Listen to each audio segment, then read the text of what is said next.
I think, sixth talk in the series of Bookmakers.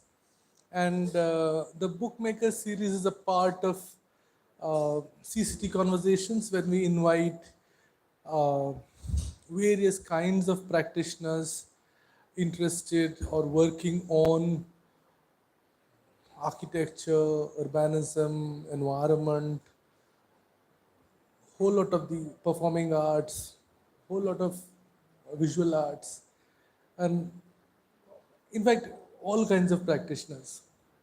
And in this particular series, we have invited people who've made books, but also people who've kind of translated, people who are biographers, fiction writers, non-fiction writers, uh, architectural theorists. We have another translator coming in next week. Then there is another uh, book collector who's coming in after that. And then there is another activist who's made a book recently who's coming after that. So this month is full, and the coming month, March, is full. And today we have with us uh, a, a, I would say, a popular name in the city of Mumbai, Rishi Aggarwal. Uh, we've known each other for some time now, for a long time actually. Uh, and Rishi Aggarwal's name is popular because of a variety of reasons. I think uh, if one talks about the environmental movement, the environmental discussions, and the articulate of the environmental issues in the city of Mumbai and the region of the Mumbai metropolitan area, uh, Rishi Aggarwal's name will come in that, as a primary articulator of issues. And Rishi has been working on environmental issues since last 20 years, I guess, no, 20 25 years. uh, and he's been involved with a variety of things, in fact. And that's the beauty of things, that you can't separate environment as noise pollution, or as biodiversity, or air quality, or mangroves, or you'll have to, I mean, environment, if you're an environmentalist, you're involved with everything actually. Yeah, walkability, yeah. My name is Prasad Shetty, and I work here, and it's my pleasure to introduce Rishi Aggarwal, uh, an environmentalist, activist, and we are discussing his book, uh, Saving RA, which is available outside. Uh, the book is important because it's a biography of a movement which spanned for, I think, 8 years, between 2012 and 2018 to 2014 to 21. And in 2014, we did not know the crisis. The city did not know what the crisis was. But Rishi kind of sketches for us a whole series of things which were pointing towards the crisis, and the crisis was there. And then it takes up a peak in 2016, 17, 18, where it kind of, almost anybody and everybody is talking about the politicians, the whole series of people who talk about RA. And then it kind of, again settles down. And just now we were saying that people have almost forgotten RA. RA is the RA milk colony, a part of the forest of Mumbai. Historically, it has been carved out of the forest as a milk, uh, as a milk production.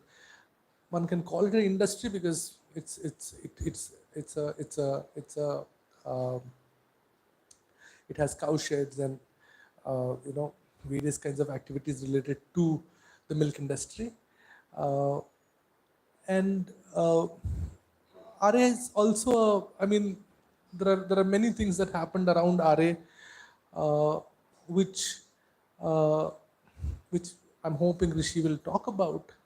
Uh, but one of the things that Rishi has recently, not recently, how many years is this now? This is also 14 years, has initiated himself is what is called the Walking Project. Uh, it's it's a decoy actually. I mean, decoy, I'm calling it a decoy because it has this benign walking project term, but basically it does many things. It does advocacy, it does awareness, it does activism, it does a whole lot of lobbying, and puts together a variety of people. Uh, Ravi worked with the ORF earlier. He was with BNHS. BNHS is Bombay National History Society. ORF is Observer Research Foundation. He has been a researcher of environment. Uh, he was born in Mussoorie. He shifted to Mumbai and lived in Mumbai, and has been super active for the environmental cause. With that, I'll stop talking and come back to discuss the book after Ravi introduces us the book and talks about it. Huh? I'm sorry. Rishi introduces the book and talks about it. So Rishi.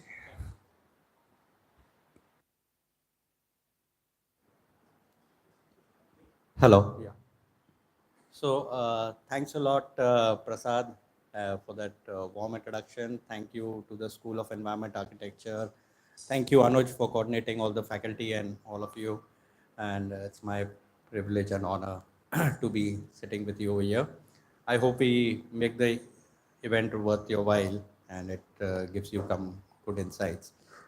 So, uh, coming to the book, I mean, I'll just kind of expand a bit on RA for maybe all of you know RA by now, but I'll just pick up on one thing which Prasad was saying, carved out of the forest when you said. And the interesting thing is that RA Mill Colony predates the Sanjay Gandhi National Park. So when RA Mill Colony was formed, by law, there was no Borivali National Park. So Sanjay Gandhi National Park is 1955, 1965, it strengthens up. But RA Mill Colony is 1949. And in a sense, uh, in its birth itself, it was an environment movement of sorts because basically the island city was pushing out cattle sheds. So it was that time's environmental issue, burning environmental issue, that the all these tabelas in the island city, they must have been in Dadar, Baikala, wherever, that they're causing flies and smell and health hazard, and this is not something which should be within the city, the island city, and so we need to create a space outside the city. So there was no, I mean, places like where we are sitting, Borivali, etc., must be 1949 small kind of villages, hamlets. There's a train line coming in, and none of the gigantic Borivali station that we see now. And so, in that context, RML colony was that time's environmental issue, and it got inaugurated, and it was inaugurated with great fanfare because in newly independent India, and there were countries around the world which wanted to help us, and Netherlands and New Zealand being two of these countries, which had a rich dairy industry and huge expertise in running dairy, and they contributed hugely to setting up RA. If you go to RA, there's a New Zealand hostel, and if you read the plaque over there, and so for me, in fact, like I mentioned in the book also, RA is equally a heritage which needs to be preserved as much as for the ecosystem services that it is providing. And you still see rich pieces of all these. And I just love the layout of the cattle sheds. In fact, I keep commenting that these are all now 70-year-old. And the spacing, and the same thing which we enjoy in the spacing of the, when we're talking about footpaths, that in British Mumbai, the street layouts are such a joy to walk in. If you are in Fountain area, etc., and even Vadala, Dadar, etc. And the same kind of a joy you see in these cattle sheds. So in a sense, that is where we are coming to. And if we quickly jump to say the 1990s, is when the RA, honestly speaking, even though it became a flashpoint in 2016, but the roots of the crisis were laid in 1990s, when the first conversations about shifting RA now further out of the city, saying that cattle sheds have no space. Same argument which was made in 1940s, that there cannot be any space for cattle sheds in the city, and this needs to be pushed out. And so the first time we hear of a place called Dapchari, which is closer to Dhanu. If you go on the Mumbai-Ahmedabad highway, you still see Dapchari, the allocated land. And that we need to shift RA and push it 100 kilometers further away at Dapchari. The only difference this time is that there is no genuine environmental or health crisis, but a set of politicians and builders have realized that this is extremely valuable real estate right in the middle of the city. So if you're talking still the 1990s, RA is 3,500 acres. Now it is considerably shrunk. And just the cattle sheds, uh, themselves, like I've mentioned in the book also, if you do a Google Earth calculation, is occupying 200 to 300 acres of land, just the cattle sheds, the all the constructed area, the built up area. Next to them is the grasslands, which are providing fodder. And then there are the common leftover areas, and all of this patchwork makes 3,500. Now, forget everything else. If you were to just remove the cattle sheds out, you have a real estate jackpot of 300 acres. And if you've seen some of our new gated colonies, if you go on JVLR, JVLR is a 20-year-old phenomenon. 20 years back, there was no JVLR. In fact, Prasad would also remember through CRIT and other initiatives that there was a lot of agitation on Jogeshwari Vikroli Link Road and how the road was formed and people were displaced, etc. And if you know the new colonies, the Oberoi Splendor, Kalpatru, and Oberoi Splendor itself has 1,500 families and a huge gated colony. And those kind of real estate is readily available in RA. Each of the cattle sheds, cow sheds, if you take out 2 acres, 3 acres. And that was really the attraction. But of course, you cannot be naked and transparent about your motives. And so your motives have to be given a public good, that why are we doing it is for some kind of a public good. And that public good is that, oh, again, by now there are 2-3 million people staying in a 2 kilometer, 3 kilometer radius of RA. In 1950, you would have hardly got 5 lakh people, hardly 5 lakh people. But now you have easily 30 lakh people in the radius. And now it's being made to seem as, oh my God, there shouldn't be any place for cattle sheds. So that is how the crisis first seeds came in 1990s. And the way I have been involved for 25 years now, between 2003 and 5, I was at Mumbai First. And 2003 Mumbai First, we launched something called as the Vision Mumbai Report along with McKinsey. And I had the good fortune, I think, to have joined just at the right time as project officer. So I was involved in continuous coordination, collaboration, and all the key meetings in Mantralaya. And in a sense, if you're not in that job, you don't get to get inside. And I got a ringside view of everything that is happening in Mantralaya and big industrialists and key bureaucrats and decision makers. And the then dairy minister was Sachin Ahir. And that was the first kind of inkling I got of what is happening, because even the Worli depot, the Worli RA milk, the big 18 acres, I think it is, right? 18 acres, right? I got 18 acres. Then Kurla has a big RA property. And the whole idea was that if we shift RA to Dapchari, then all of this gets released. Because suddenly you don't need 18 acres at Worli, you don't need another whatever 5-10 acres at Kurla. And so being a dairy minister and also having significant real estate interests, it becomes very easy. So in the book, that's what in fact I'm capturing, and which Prasad also pointed out to me, political economy. And political economy, I think, is a subject which, irrespective of domain, you might be training to be a doctor, a gynecologist, or whatever you're training to be. Every citizen needs to kind of get trained in this term, in this subject area called political economy. And essentially, RA is a case study of, lot of case study. It's a case study for urban planning, for conservation, but it's also a case study in political economy. And long story short, what political economy means is politics and economy are the two key words. But how political ideology or political working colludes with business interests and manipulates public policy to end up serving narrow interest of people who have business interest in the name of citizens, in the name of millions of people, but politicians and business interests collude. And this is the story. I mean, America, what is happening for 100 years? America is a classic stereo of how business and politics collaborate and manipulate policy.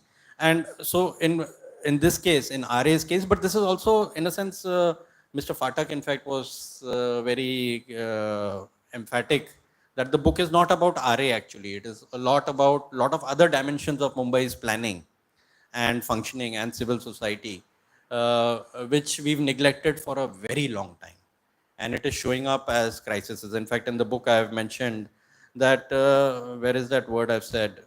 Uh, it is basically, to give, paraphrase it, it's basically your gut system, your digestion not working properly, or your body health not, you're not good.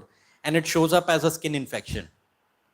So ultimately, you can't apply lotions and creams and try to do away with your skin condition.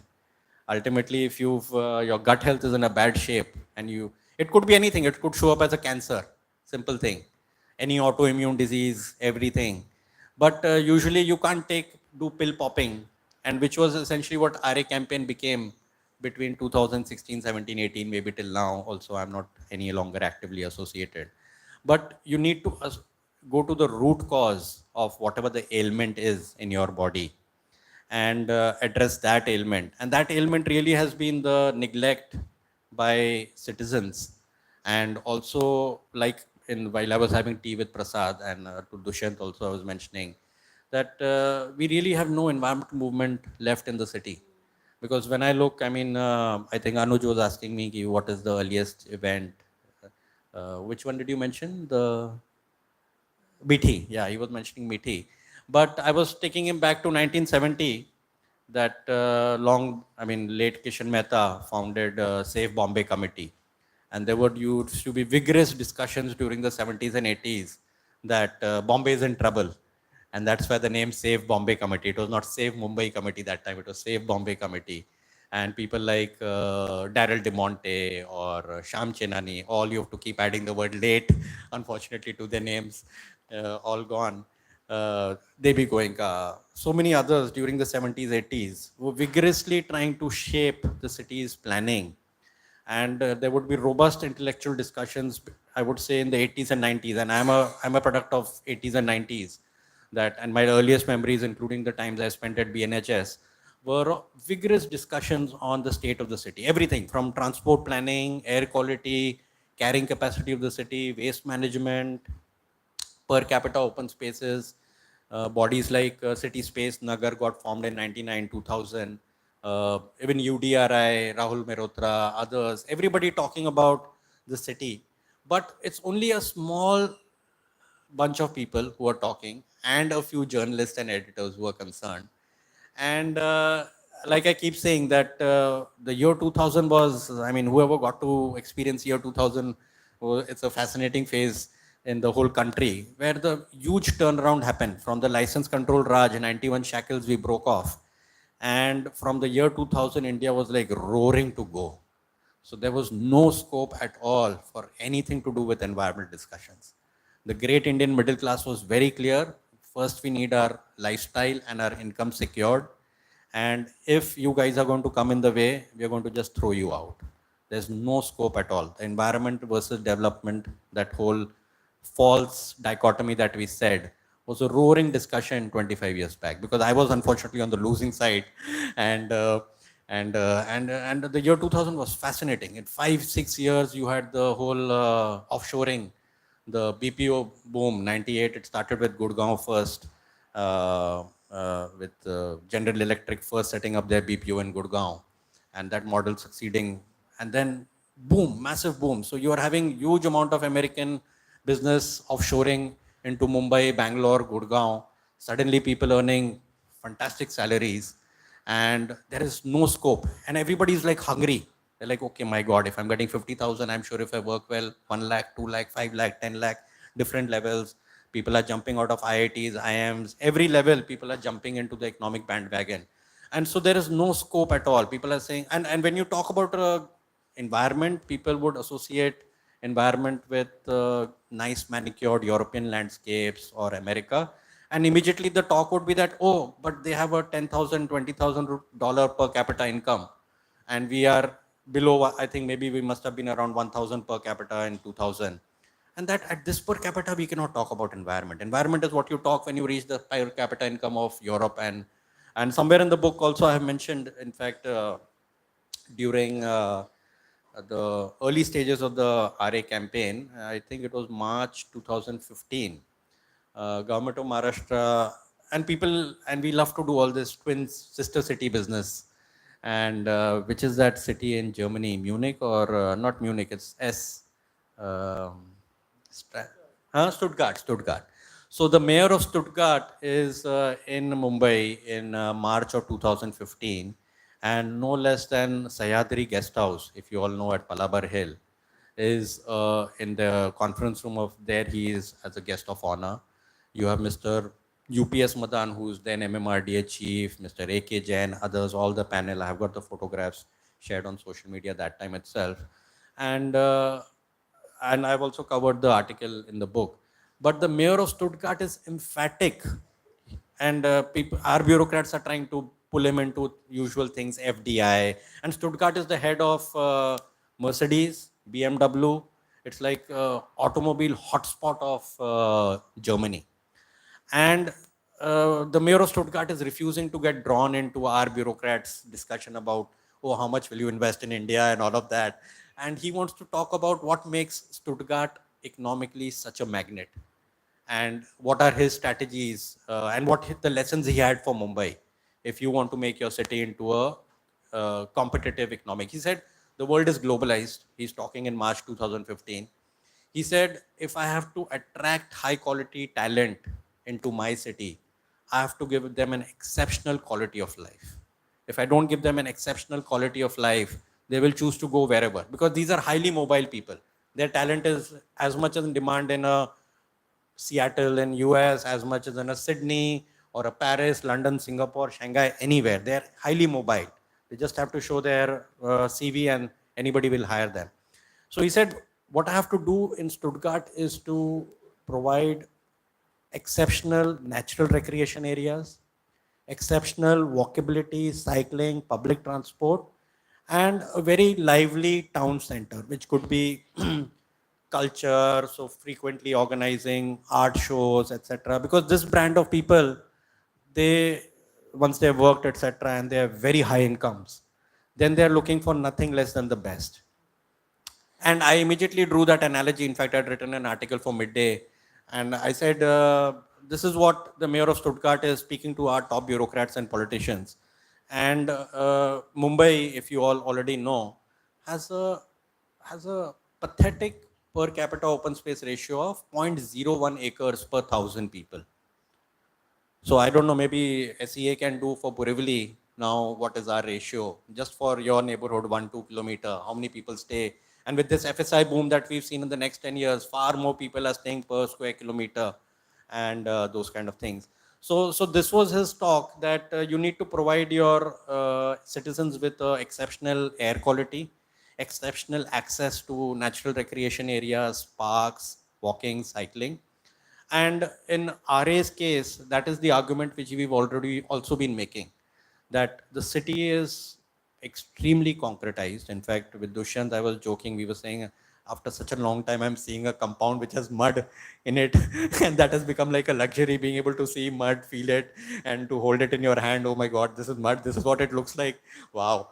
Because when I go back to my building, redeveloped, I mean, it's a classic job. I mean, all wall to wall carpeting of concrete, wall to wall. We're not going to, and I keep joking, it's like that Mahabharat ka Duryodhan का dialogue ना कि वो सुई की नोक जितनी भी जमीन नहीं दूंगा when he tells the Pandavas when they are having that haggling over land 2-3 thousand years back that सुई की नोक जितनी भी जमीन तुमको नहीं देने वाला हूं मैं and that is almost like BMC telling the citizens of Mumbai or the political elite कि सुई की नोक जितनी जमीन भी हम तुमको मतलब बिना कंक्रीट के नहीं देने वाले हैं we are going to ensure that wall to wall concrete होने वाला है आपका रोड भी कंक्रीट होएगा आपका फुटपाथ भी कंक्रीट होएगा बाउंड्री तो है ही कंक्रीट की बाउंड्री वॉल से आप अंदर कूदोगे नो फ्लावर बेड डायरेक्टली हम कंक्रीट स्टार्ट करेंगे आपका बिल्डिंग का एंट्रेंस है आपको एंट्रेंस तक कंक्रीट मिलेगा once you enter then you have fantastic granite you have a nice lobby you get into your lift you come to your floor again granite you enter your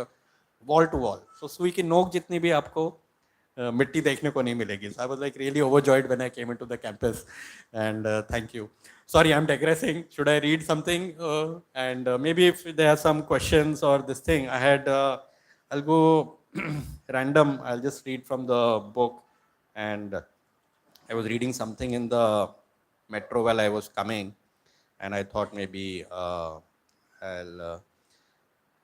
read from there. This is on page number 113. As of 2020, a good 200 acres is immediately available in the dairy sheds. I'm using a conservative estimate using only the built up area and not the grassy meadows which supply the fodder.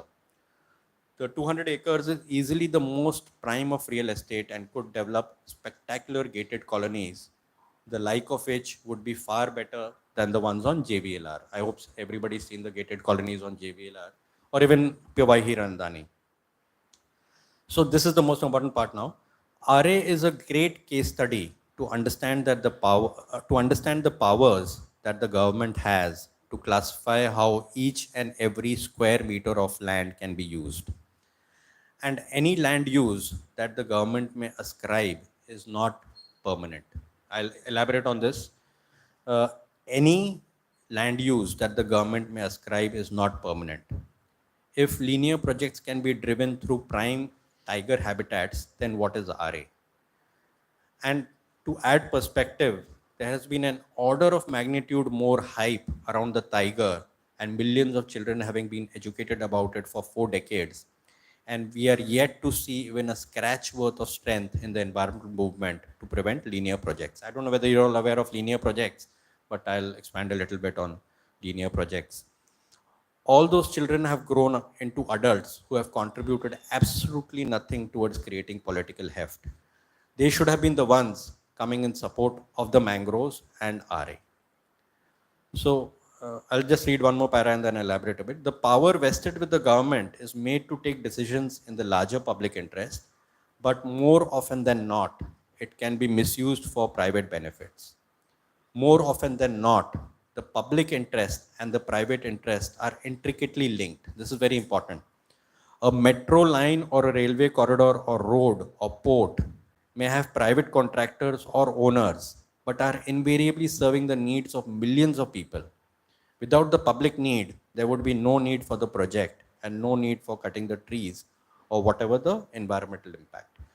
So I'll just elaborate since maybe, so the first line that the powers that the government has to classify are huge. And in fact, my first lessons in development plan, land use, and I remain, as ironical it may sound, but I remain forever grateful to the Raheja group and the Raheja family because in my earliest years, I was 25 and exactly 25 years back in 2020, 2000.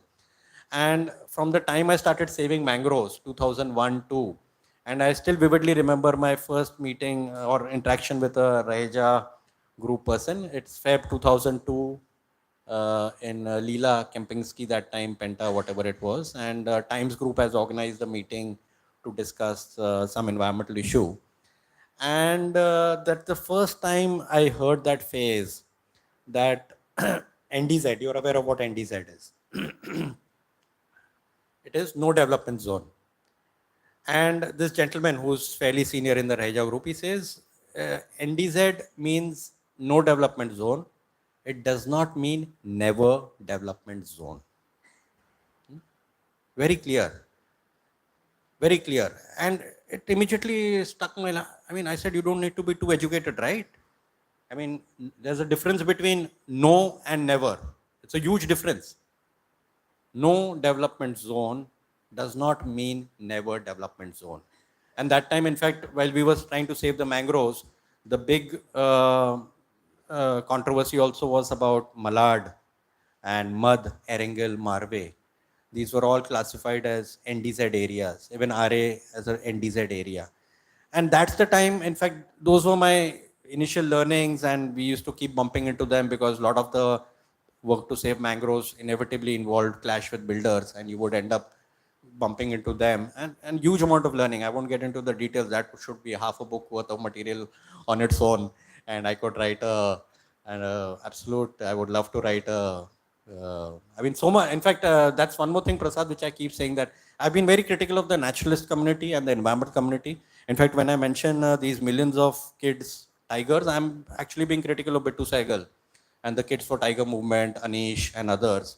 Because I fell out with a lot of people in the environmental movement in 2002-3 itself because of the lack of any clear support for mangrove conservation. And that time I used to see these Kids for Tigers program, and every year lakhs of people. And I'm a product of the Nature Club movement. So 1991, I'm 16 years old. I've mentioned it over here also. I've joined WWF immediately after school. And so I'm seeing through the 90s and 80s, thousands of my peers going for nature walks. And there used to be a strong nature club movement in schools. I remember Bombay Scottish had that Dapchick. Their club was named Dapchick. And so many clubs used to be there, Xavier's, Wilson, Sophia's College. And for me, the expectation was that clearly all of these people would become powerful members of the conservation movement and we would all work together. And that never happened. So I'm like vociferously critical of the naturalist community, vociferously. I keep shaming them that all that you've done is created a market for expensive binocular companies, because all of them, first thing that they have to do for bird watching is get high quality binoculars. Then companies like Patagonia, Columbia, because you need great whatever khakis and t-shirts, and they should merge with the landscape. You need great trekking shoes.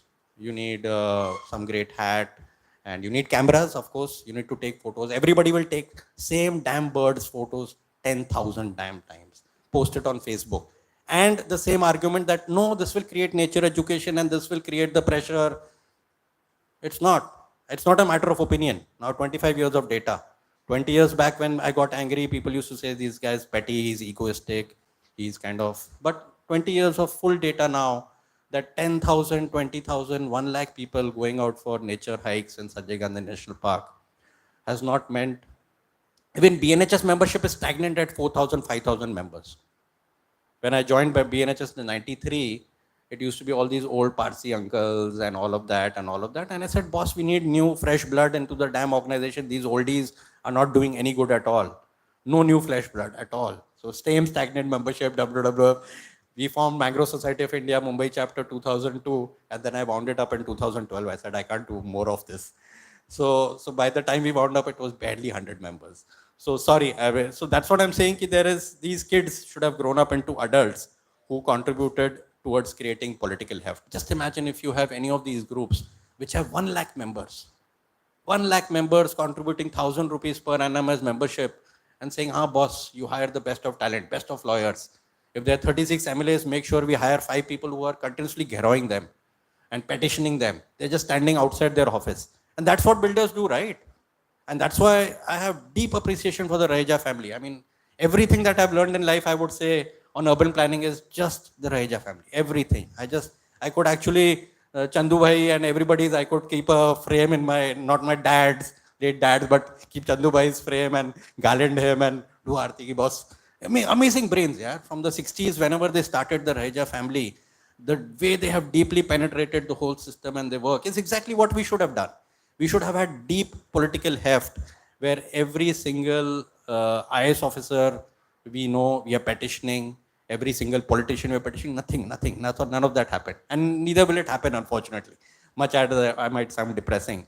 And the linear projects, which I mentioned, has been such a contentious issue over the past 20 years because what happened was that over the past 20, 25 years, none of our key sanctuaries are any longer sacrosanct. And what happens is that primarily what is happening is that we are guzzling electricity like anything in India. And electricity means you have to generate it at one spot and you have to transport it to the cities. Like in the past 1 week itself, we are seeing that MSEB and everybody has ramped up their electricity generation. We are at 4,000 megawatt. In the next 2 months, all ACs will be at full steam burning. None of the electricity is produced in Mumbai. It's coming from far away.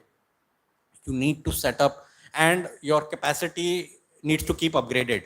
Your same electricity lines 20 years back cannot carry. So they're setting up new 500, 700 meter transmission lines, and they have to go linear. So they cannot bypass, oh, this is a big tiger sanctuary, and this is very critical wildlife reserve, and we will circumvent and go like this and then go straight. No, these are in national interest, and our GDP, our economy, $5 trillion economy needs electricity right now in our cities, and nothing doing of this sort. So the parliament has over the years created laws which say that, okay, you can cut through tiger sanctuaries, and it's not no longer just electricity transmission lines. We are also having railway, key highway, some elevated, etc., going through. So I'm saying prime tiger habitat and wildlife, elephant, other corridors we are having. So RA is nothing. And this is where I'm saying ki the powers of the government are huge. So if they classify something as no development zone today, NDZ, which is what was happening in RA exactly 10 years back. When the Mumbai DP came, the whole idea was that we will make RA into a new growth center.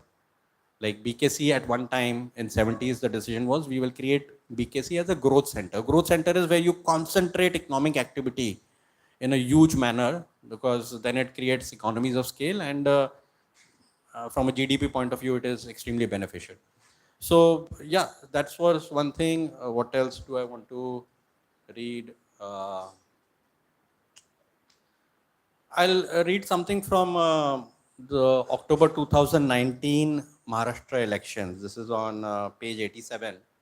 And this was a very sad part to me. Uh, and I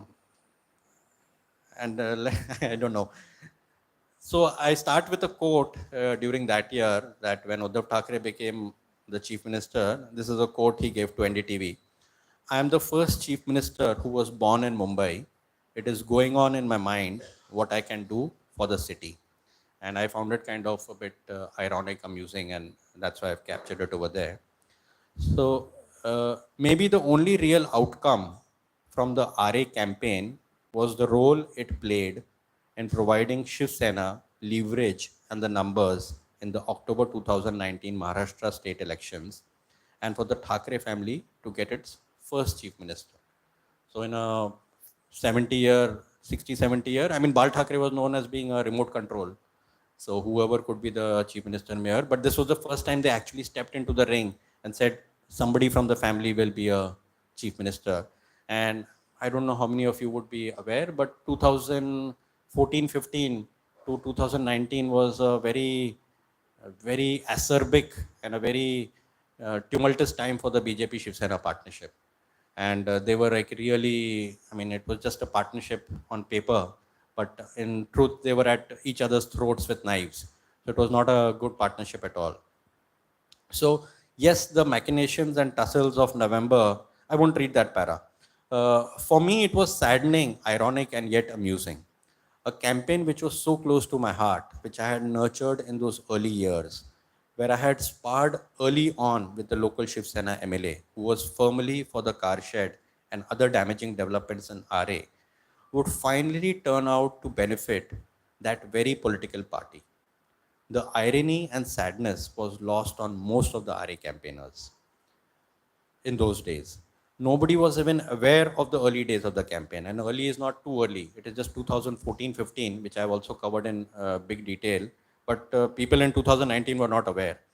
Fadnavis had already managed to make himself a good punching bag by then. And uh, yeah, sorry. A number of people who were part of the campaign had come to see Fadnavis in disgust. His 5-year term as chief minister was arrogance at its peak, with BJP possibly hallucinating that they were handed over a mandate to govern for the entire century. This proved to be a very convenient lever for Shiv Sena, which was already seething from its partnership with BJP and Fadnavis. I would find it amazing how during the September-October build-up to the 2019 state elections, RA became a large part of the discourse on electronic and print media. It could be a Mumbai specific discussion, but it seemed to just capture the whole state's attention. And this is the most important part. Not that most people have any choice of what gets scaled up in the media. Most trends are more or less thrust upon the people and are not necessarily a reflection of their concerns. This part, in fact, I have a whole huge section on the media, which I am usually critical of. And some of the media friends who promise that they will cover something review, and I have to keep reminding them occasionally, your reviews still not come because they've been personally stung by what I have to write for media. And that's what I'm saying, that the RA campaign should not have been a state agenda. But because of the convenient relationships, which I won't dwell too much in detail, it was ramped up as the only issue for the election. It is surprising. RA should be a minor issue, right? The state has so many big issues. Just employment and the economy, which is such a favorite of all of us, and environment. Then suddenly, why should RA become?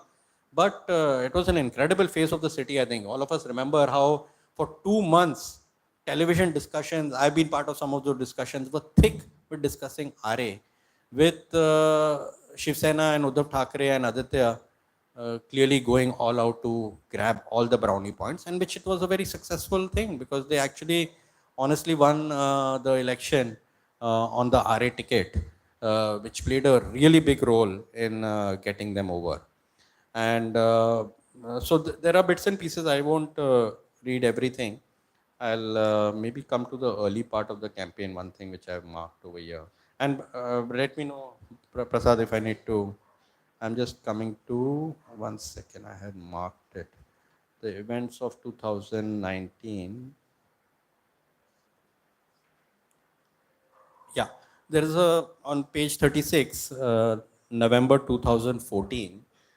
And this is also very sad for me because November 2014 saw the first formidable activity by the Save RA campaign.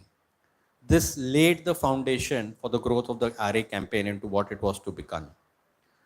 Now, this is most important. The car shed work was just starting and it required a crisis to mobilize people. The most fascinating part is that even at the beginning of the month, we had no clue of the metro car shed location or about the work to start. This is November 2014.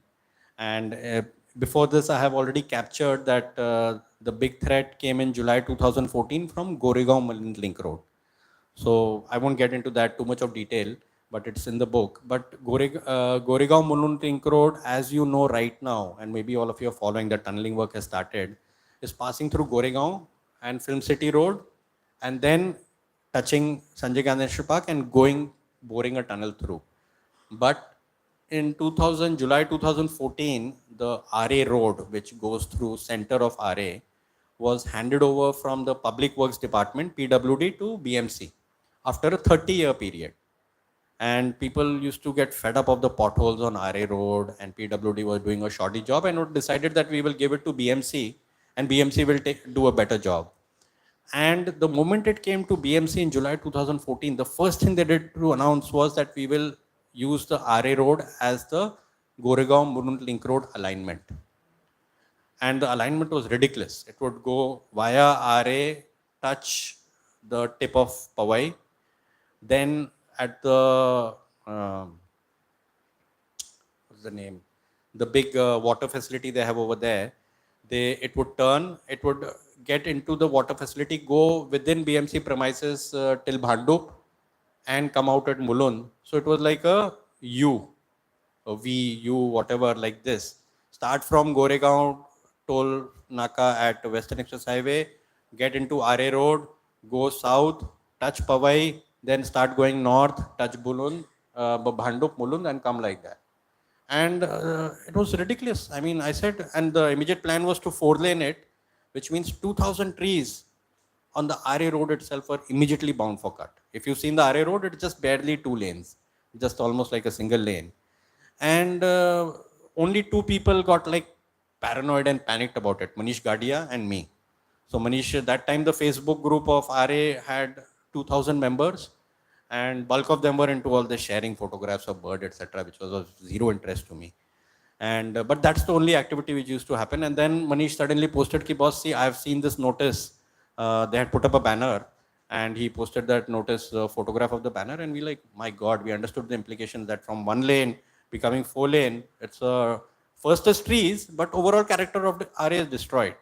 And from then we carried on a 3-month campaign, just 2 of us and 6. I've carried snapshots of the emails also of that time with people who were there. A.V. Shenoy, Debi, 2 Anand Pendarkar, 2 journalists, just 6 people. Nobody responding on the emails also. We'd expect that if we write to SVR Srinivas, who's currently Dharavi CEO and I would say a good friend. So we're marking it to Srinivas, who's Additional Municipal Commissioner, BMC, and we are marking CC to 6 people. We're saying at least strength देने के लिए तो यार reply करो ना. Act paranoid कि नहीं नहीं ये नहीं चलेगा नहीं चलेगा. Nobody's doing that also. Manish and me are like totally paranoid. Towards September, I really raised the pitch and I write to Srinivas that boss will end up in courts and I will personally file something against you in your personal capacity. Then he is calling through his PA like, yaar, why are you getting so worked up? Why don't you come and meet me? So then we go and meet him sometime in October, early November, and we sit in his office and he's like, Rishi, if we make it elevated, is it okay? So I said, okay, fine. I mean, so in my mind, I'm doing quick calculations. I said, agar he tries to do it elevated means he'll have to go back to the drawing board, which means it will take clearly 2 more years. And the cost will overrun. And we don't know whether it'll get approved. So I said, do it. Great idea. So I'm like, you do it elevated. So to buy time. And so he announces elevated, it comes in Mumbai, Mirror, Midday, everything. Ranjit Jadhav covered it in detail. But that time itself, I had said a tunnel is much more sensible. And I came into fire from Anand, Bittu, others. Kya tum baat kar rahe ho yaar? You want a tunnel to go through Sanjay Gandhi National Park? Are you out of your mind? I said, boss, tunnels are going through your Mumbai-Pune expressway. Any of those big tunnels, the camshaft ones, nothing happens to the topography on top. It might damage aquifers, but that the geologist will say. But if it goes through Sanjay Gandhi National Park, the subsurface, no trees are damaged, no wildlife interference, nothing. Whole Konkan Railway is built on tunnels. Whole of Switzerland, Austria, Germany, all through the Alps, the economies are moving on tunnels. So we managed to, so that was the big burning crisis. And only Manish and me managed to deflect it. And so that's the whole thing I'm trying to bring about. I'll read the next para. We were obsessing about the Goregaon Mulund Link Road passing through RA and the proposal for the zoo to be situated. Okay, so the one more big proposal was 200-acre zoo. So we were like, yeah, this is madness. I mean, you have such beautiful ecological landscape. You already have leopards moving on it, besides 10,000 other things. And you want to then barricade it and then make a zoo and shift part of Baikla over here. Crazy. So we were so obsessed with these two things that we didn't realize that the big threat is just coming. And we had heard about the car shed and were curious and concerned, but not panicking. This would change soon. A clear pointer to the poor resource base on which advocacy efforts run, which I've already spoken about. Save RA did not have the capacity to regularly gather information on developments which have implications. This meaning the car shed development must have missed the radar of even City Space or Nagar, as it is called now, the only civic group which had a first-rate system of tracking newspaper announcements and other developments with regards to open spaces and reservations and de-reservations. So now Nagar is much depleted, but Prasad will bear out that between 2000 and 2015, City Space Nagar used to do a first-rate job of tracking all the DP reservation and de-reservations. So absolutely first-rate job. Matlab you had to stay in sync with them to know whether your neighborhood plots are going to be de-reserved, amenities, garden, open space, and also protecting our recreation grounds from becoming gated clubs was a huge fight. So it missed their radar, or even Vanashakti, as the name goes, this would have fallen more in their ambit. But no, Vanashakti was also not aware. It had been 2.5 years since April 2012. This is again very important. To April 2012, when the Line 3 Metro public meeting was held. Nothing had happened in between to even once discuss where the car shed would come up. This is how bad the Mumbai environmental scene was. So April 2012 is also very important because, as I mentioned, recorded elsewhere in the book, that April 2012 for Line 3 Metro, MMRDA called for a public meeting to give inputs, any objections, suggestions for any big public project. I think we know that there are public meetings are mandatory. So in BKC opposite the American consulate, there's an Indian insurance building. They kept the meeting over there. All the key MMRDA officials were there. April 12th, April 11th, 2012. And myself, Sudhir Badami, A.V. Shinoy, and few others were there. But there's a huge contingent of people from Kalba Devi and from Girgaon and others who are there in big strength. For the simple reason because they had come to know that the alignment would take away their buildings. Because there were metro station coming up at Chira Bazaar would require a huge circumference. And if you know Chira Bazaar and that area, it's thick with buildings. So all the residents had come up, not just them, but along the other also parts, etc. And so bulk of the conversation was, you cannot take our buildings. And if you take our buildings, we need market compensation. But first thing is we don't want to shift. So they were like all out to heckle MMRDA. I'm the only one in that meeting who raised objection to the car shed being situated at RA. Only one.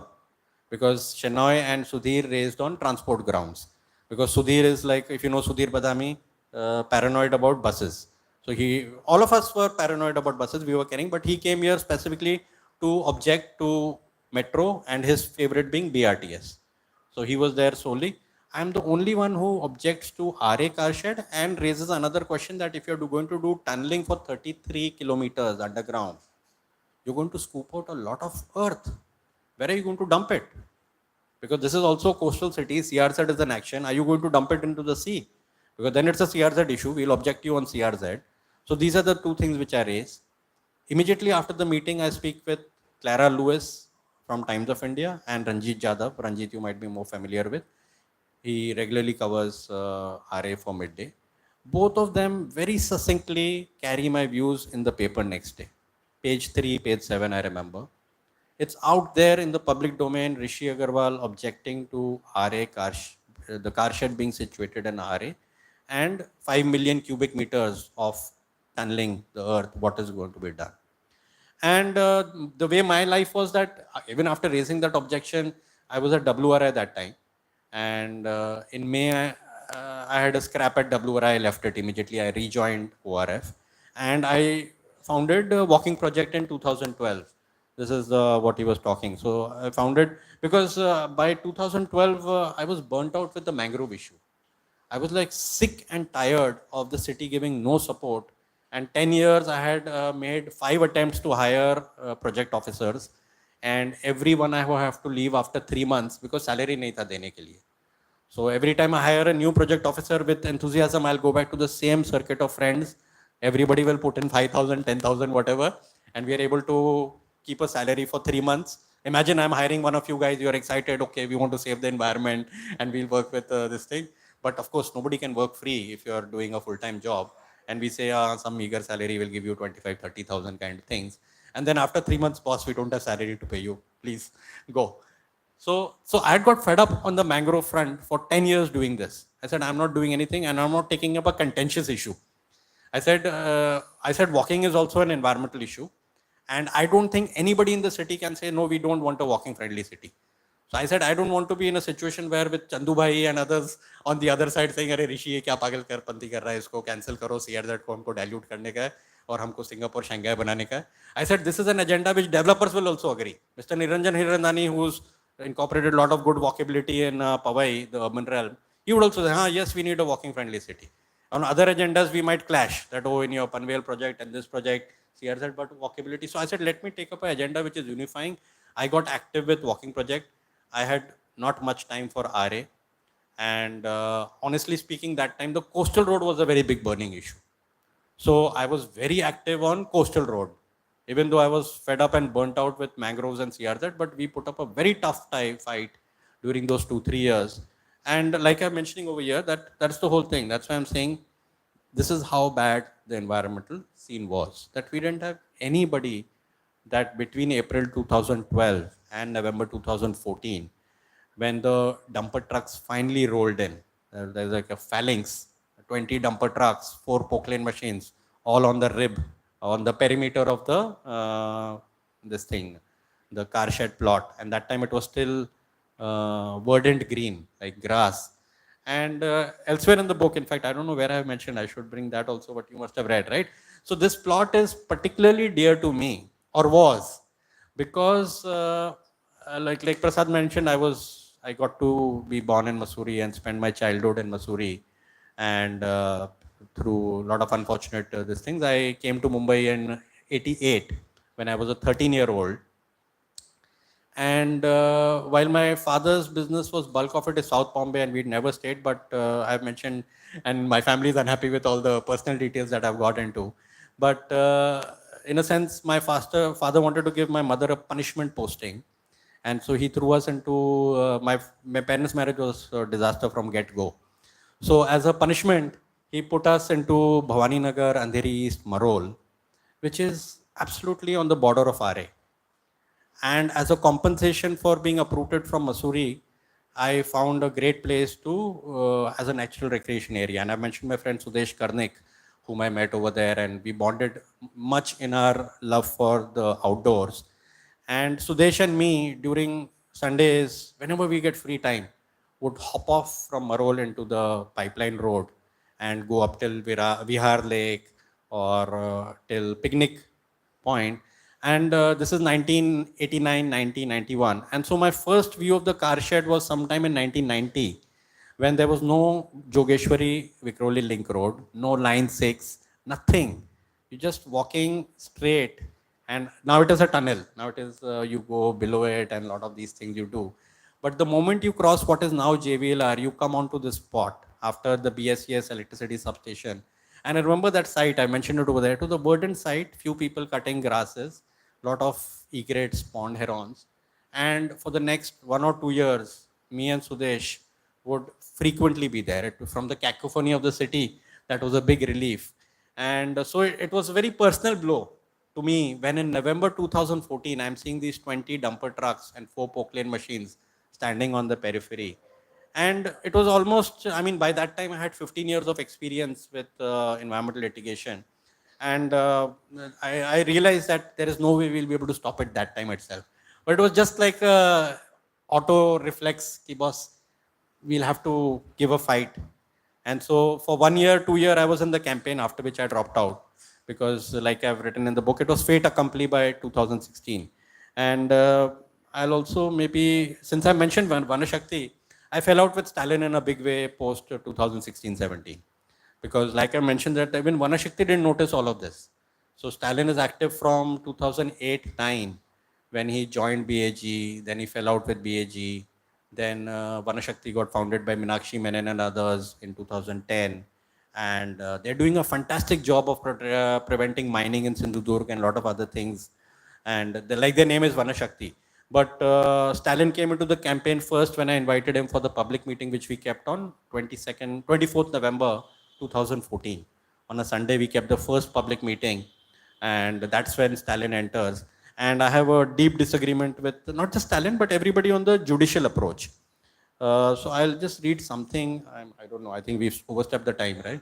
So I'll just read a small part on judicial this thing, and I don't know where it is. Yeah, judicial approach.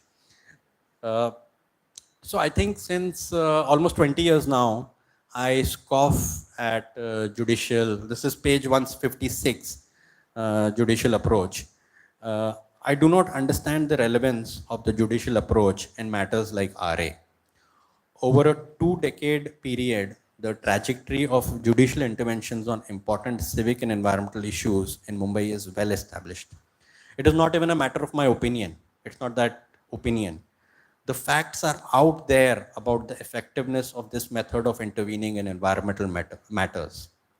I do hope the one follow up from the RA debacle will be that we stop relying on judicial interventions for important environmental matters and develop an appreciation and taste for rigorous and unsensational involvement with the legislature and the executive.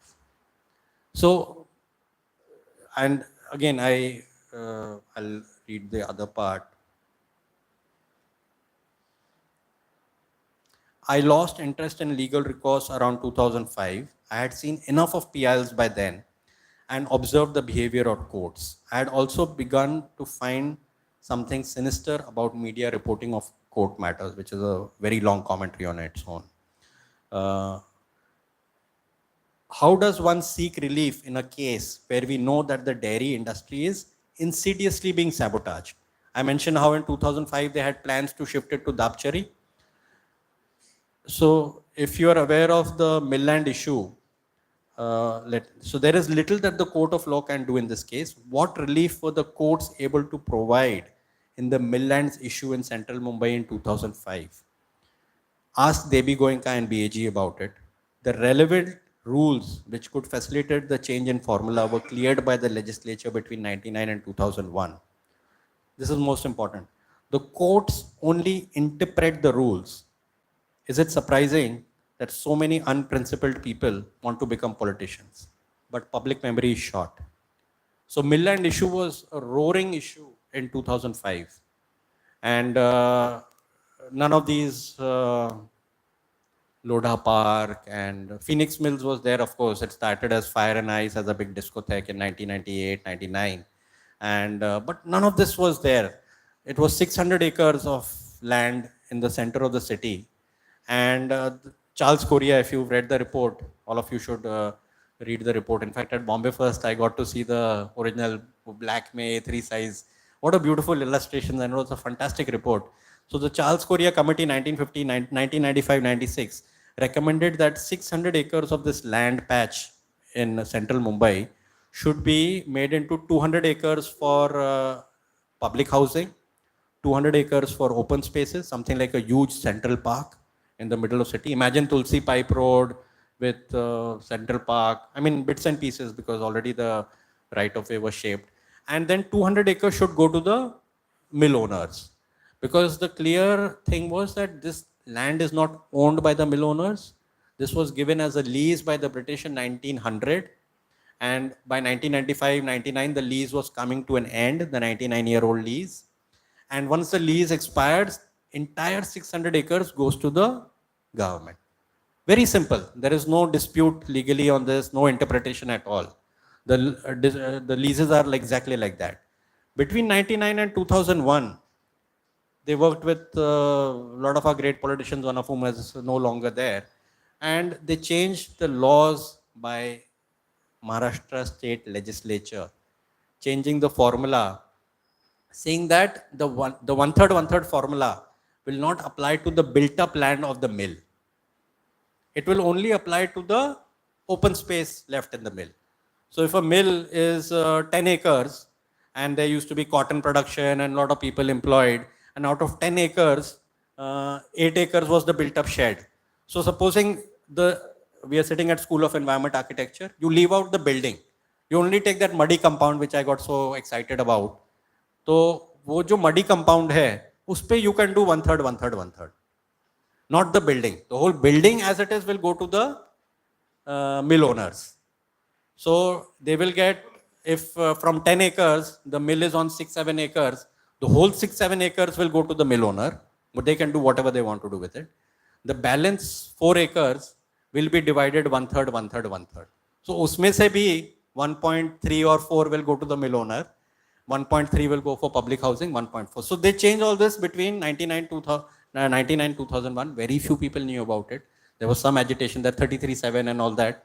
And by 2005, the implications are becoming clear to the city. And then everybody is running to the court. Oh my God, this is going to be a disaster for the city. But 96, Charles Correa has already said, everybody is sleeping. We have no strength in environment movement. Courts are like, okay, we'll interpret the laws. When they go to the laws, but the law is very clear. One third will apply to the open space. The mill land has to go as it is to the built up land has to go to this thing. So there's nothing wrong. Where is there something wrong? So we come out every time embarrassed. We are like, so very late to run to the, I've noted that line. I don't know where is that line. I've said it very nicely. Sorry, the pages flipped over. So I think it's at the end.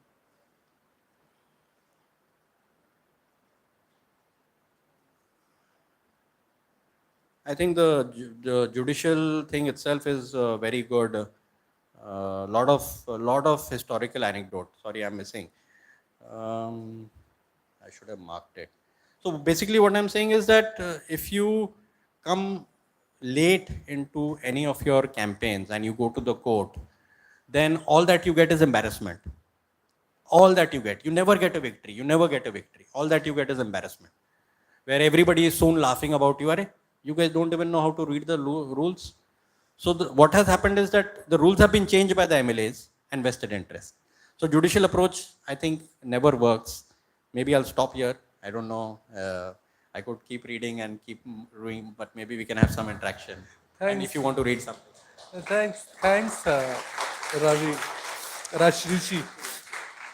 I'm sorry, I keep calling you Ravi because there are two Ravis I met yesterday, and this morning I've been in conversation with another Ravi, one of the trustees.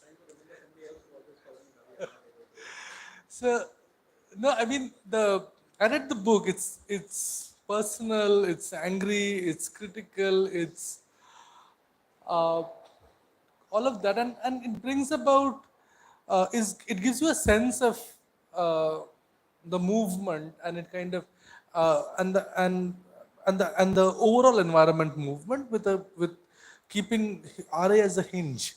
RA. I mean, for you all to remember, I think two things happened when you all gained sensibility. One is the car shed, and the other is converting RA into a development zone from no development zone. So that happened in the last 10 years. Uh, so keeping that as a hinge, he kind of gives us a picture of the entire environment movement in the city. But I think what's more important about this book is, I mean, it's almost written like a diary actually. Is it kind of tells us what it means to be an activist in this city. What does it mean to be a true activist? What does it mean to kind of resist? And he mentions it even now, which the poor and the rich do not agree with, the middle class and the politicians and the academics, the planners don't agree with. What does it mean to kind of constantly resist and keep this resistance alive? And how do you kind of work with that? It kind of brings about that agony of being a activist in this city. And I mean, there are activists who are making a lot of money. You've written about them also. There are activists who are cool, and you've called all kinds of things. But it's interesting to kind of to be on the other side all the time. What does it mean to do that? And I think the book kind of tells us and gives us a sense of that. Why is Rishi Aggarwal so upset and angry? Because really there is no support. There is no support. There is no uh, uh, even a even even even And he mentions even to pay an RA, a research associate, a research assistant, there is no money to kind of keep it. And he's been doing that for 10 years, and then finally it's exhausting to resist. And resist to, for what purpose? To kind of, for for against the coastal road, or against the takeover of RA, or against the destruction of mangroves, or against takeover of precious land in the forest, or against trying to save air quality, or it's against this, to resist against this. So I think the book kind of gives us that part very strongly. I don't have specific uh, uh, uh, questions. I mean, it's a pleasure to kind of it's a pleasure to kind of uh, uh, read the book. Um, I mean, if there are other questions, we can pull this up. We can pick them up from there, and then I can ask you articulate more questions. Are there anything that anybody who's familiar with?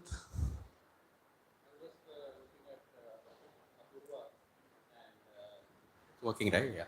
And I was just remembering, I mean, she's the oldest I know in the room, and it's more than 30 years now. And in fact, I'm very, very fond and close to her mother, who was my English literature teacher in college. So I got to know her mother sometime in 94, and I think from I must be 19 years old that time, and we hit off super duper well. And I also opened the nature club, and so she's also heading the nature club that time. So it's been like very very long time. And sometimes what happens is, like for walking project in November, somebody I was approaching for funding and corporate world types, and people have this lovely phrase, theory of change. What is your theory of change? And I get kind of upset that, yeah, after putting in 30, 20, 25 years, you have to keep getting asked. My theory of change is very simple. I said, since 91, it's been consistent that large number of people have to become members of environmental organizations, because that's the only way. I mean, McDonald's is not surviving on people's love and sympathy. McDonald's is surviving on people's wallets, right? Coca-Cola is surviving on people's wallets. Netflix, Amazon Prime, Zara, whoever you talk about, fast fashion, slow fashion, whoever, is all surviving on the pockets of the people. But those pockets are never available for people who will fight for, in the common good, for the city's air, city's green cover, city's walkability, city's transport plan, so many other things. It could be the slums issue, which is so dear to my heart. In fact, I've mentioned in the book, if I had not been an environmental activist, I would be a housing rights activist and fighting this wretched SRA scheme, etc., which is such a painful thing. And the way we treat people, and also the upper middle class, the disdain with which they talk about, "Arey, ye chopad wale, slums, or hawkers," without looking into the whole spectrum of, and as if those people are not the same citizens of your country. And I don't know what the soldiers on the border are fighting Pakistan for, just this 5%, 10% of the upper middle class, it seems. That's all that they're fighting for.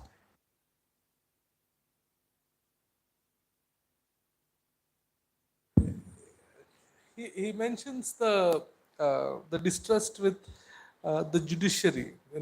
That's I think it's a very interesting conceptual turn in the book also. This whole idea of, and it's interesting because a lot of environmental questions uh, get kind of closure in the courts, and after the court there is nothing that one you know uh, one can do actually. And it's interesting how, and time and again activists who have gone to the court have lost, because like he says somewhere, they're only interpreting the law. And I mean, there are certain judges who kind of try to kind of push and nudge. Uh, even the Bombay High Court in the Milland case gave a wonderful judgment, which then goes to the Supreme Court, and then it kind of turns around. So so that is there. I wanted to kind of push you to think a little bit about uh, the environmental movement on a longer arc, and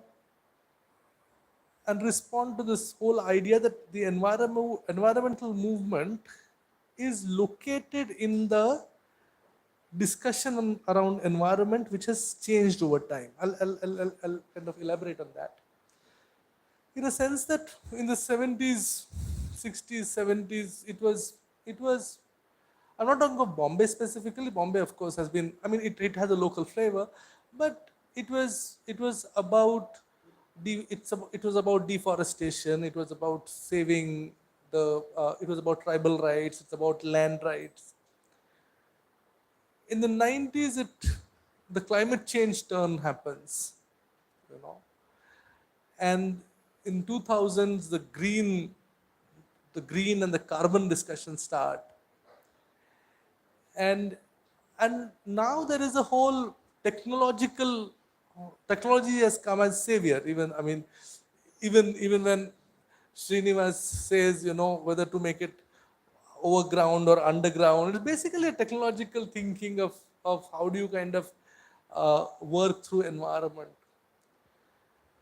And like you said, even I'm seeing the fading away of the environment, so to say, discourse movement, and the emergence of health and elderly and inheritance and these kind of things which will emerge, which are emerging already in the next 20 years. I think these are going to be the big things.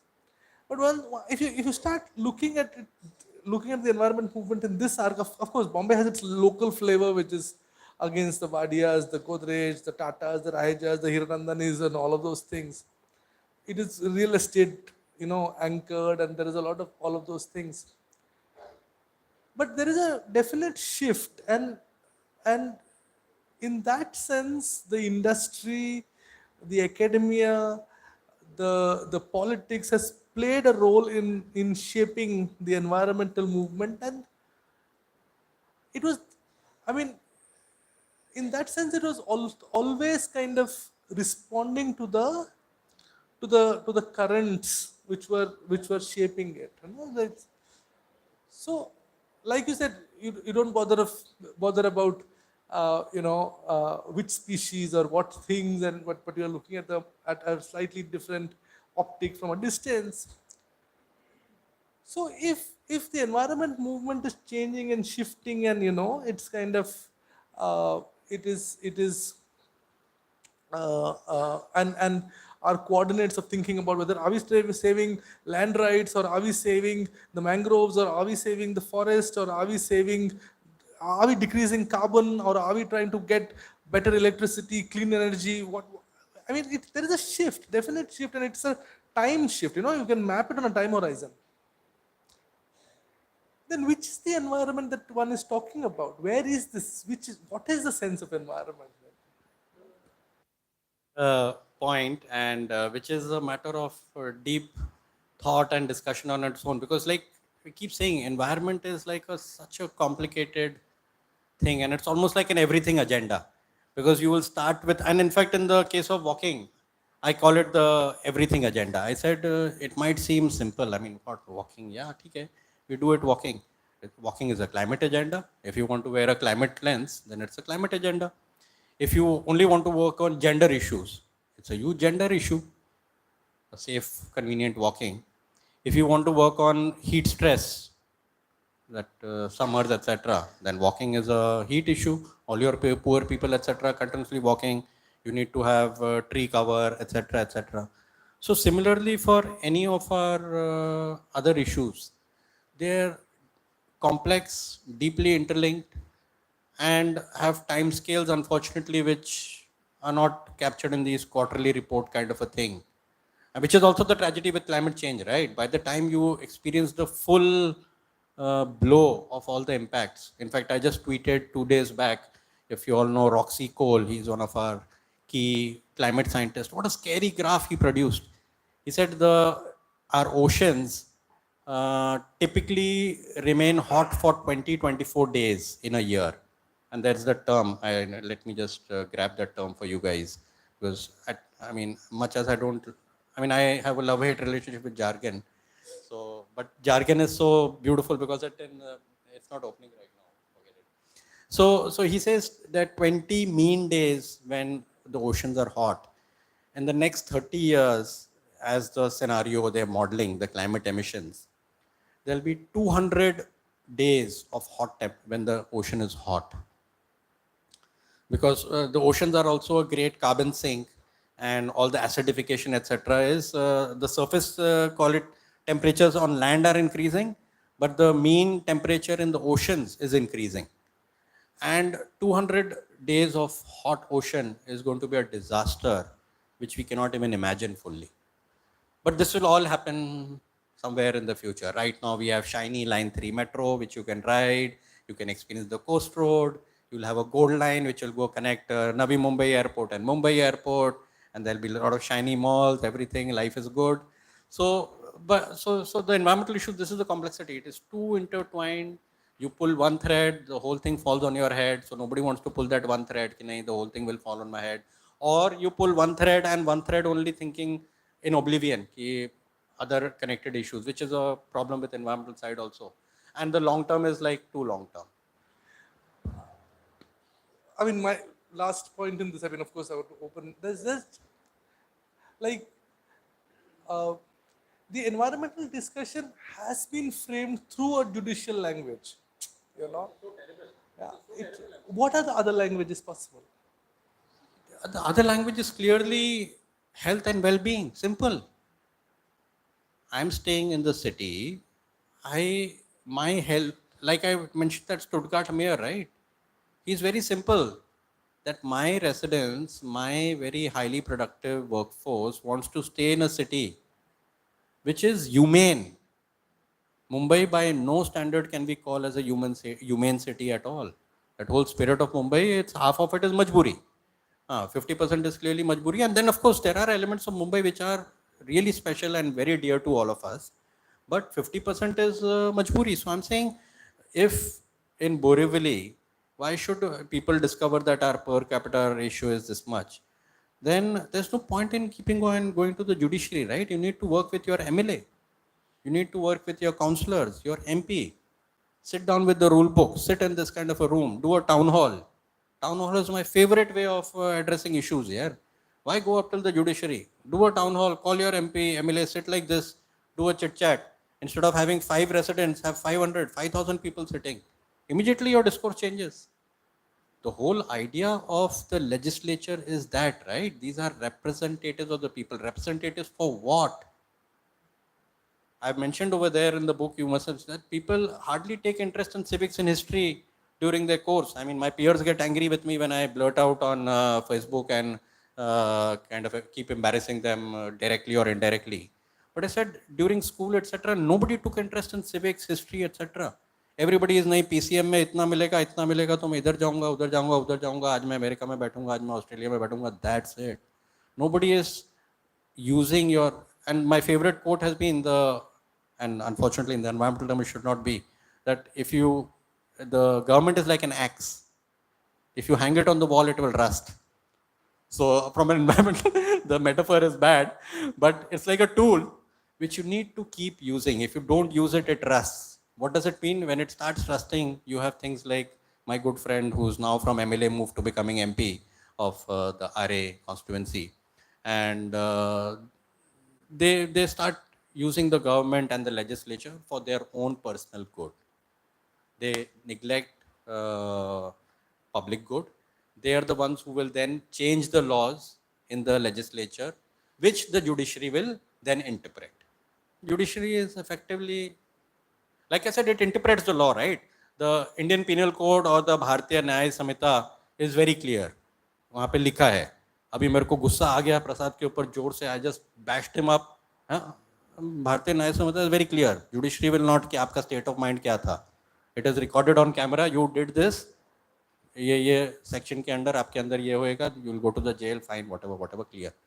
There is no interpretation. It is very clear. In the environmental case, there cannot be. You can change the mill land rules, and then the judiciary will say, oh, it's changed. It'll go to Supreme Court. No, this, that. You'll make clever arguments. And it's the people who should have in the year 2000, 2005. That is why I'm saying if City Space or Nagar had a membership base of 1 lakh Mumbaikars, politicians would be quivering. कि बस 1 लाख का membership है. Similar thing with unions, right? How they broke the unions over the 70s, 80s, 90s. And so even for walking project, I'm saying this is a union of pedestrians. But if you have only 100 pedestrians as memberships, politician बोलेगा क्या है यार, whom are you kidding? So this is not a judicial issue. I rarely, we are not going to the courts at all. In fact, I keep saying we are not going to the courts. We will keep sitting in the BMC. We will keep sitting with the MLA. We will force them. Right now, from the Borivali West metro station, I cannot walk up till here. I came by metro, but I saw the foot. There's no footpaths. You're effectively walking on the main road. I don't want to go to the court now and say कि नहीं enforce करो. No, I want to go with the MLA. I want to go to the ward office, assistant municipal commissioner. 3 days back, I had a great meeting with the deputy chief engineer roads in Kandivali East. Mind-boggling insights, yeah. You realize the scale of the problem. You're like, you're sitting over here. The problem is so big. Judiciary can't do anything at all. Any responses? Yeah.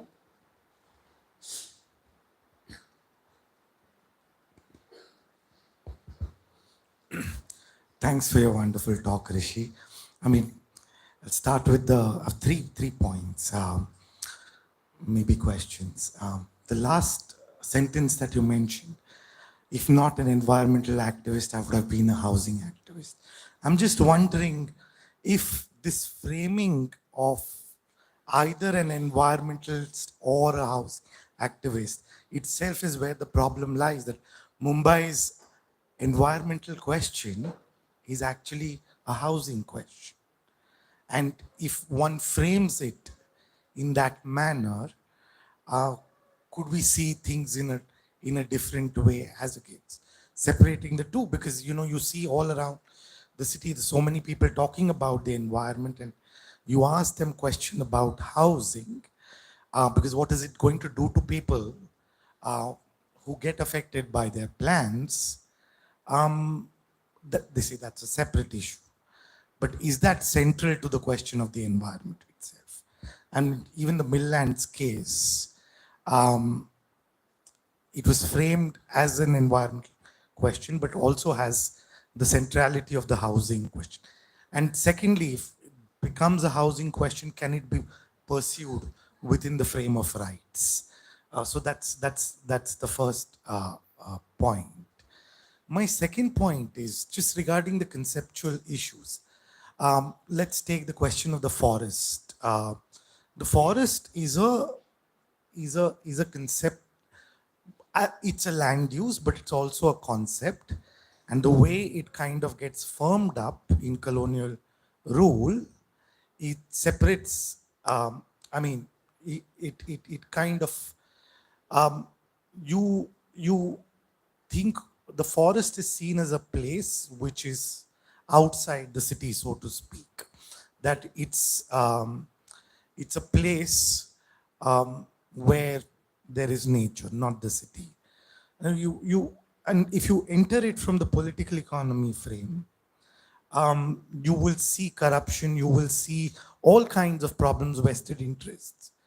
I've been talking to Adivasi residents from the Sanjay Gandhi National Park, and they've been insistently, the first few times I was meeting them, I used the term forest often. And they told me, what you call forest is our garden. So they don't see the dualistic forest and city opposition in the framing. So modernist categories of land use have always been framed in this opposition. So perhaps maybe then, there is a need to kind of expand or think of different categories. My point here being is that, we're thinking about land use, but land use also gets into the land revenue codes. And I was wondering if what land revenue code does RA forest fall into? Because Sanjay Gandhi National Park was inaugurated in 81, but its announcement was made in 1949. So it's parallel to RA, but probably the land revenue codes that this amalgamation of the forest sits into our different land revenue codes, which makes it possible. So that's my second point. And my third point was, I mean, if not the housing movement, I'm wondering if education, I mean, if you've been talking about the nature of clubs not doing much work, I'm wondering if the problem is much more deep rooted, in the sense that the question of education needs to start at the primary school level, and not really about a club in a college, because we don't have a curriculum around the environment we teach it. Even if you visit architecture colleges around the country, there would be an opposition between environment and development, that one has to be saved and the other is always encroaching. About this separation is fundamental to all levels of education.